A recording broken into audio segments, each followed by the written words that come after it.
Medonja, šta ti želiš? Pesak, Medonja, ne razumijem te ništa, ne kužim šta ti želiš.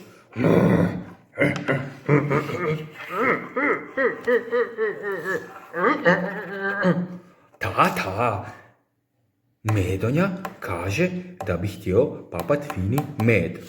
Ma, kakav med? Medonja, ti si pesek? Medonja, peseki ne jedu med, možda želiš finu kost. Tata, Medonja kaže da bi fapao fini med.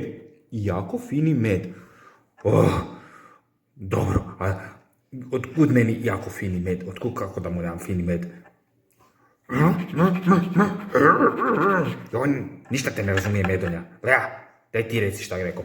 Tata, Medonja kaže da ga pustimo da ode u šumu i da popapa finog meda pa će se vratiti.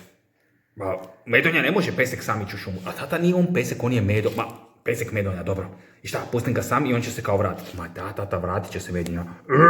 Evo, Medonja kaže da će se vratiti čim se najedne meda. Baš da mi je to vidjeti, Dobro, idi, ajde, idi pa se napapaj medom.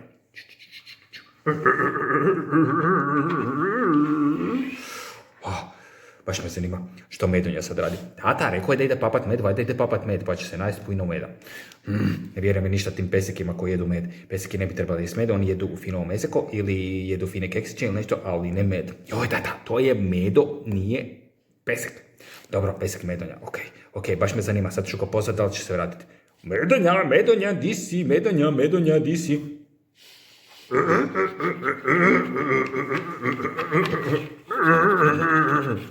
Šta kažeš? Ništa ne razumijem. Joj, tata, ništa ne razumiješ što ti Medonja govori. Pesek Medonja. Dobro, pesek Medonja.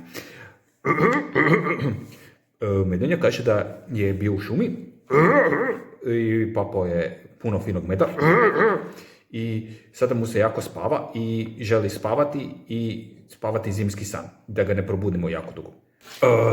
Ali, ko će se igrat sa mnom? Ja ću se igrat s tobom, tata. Dobro, Medonja, spavaj.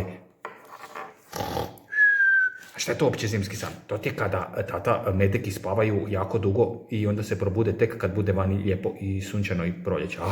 Dobro, da bar ja tako mogu. Ne možeš, tata, ti si ne Medonja. Dobro, Lea, dobro, ti sve znaš.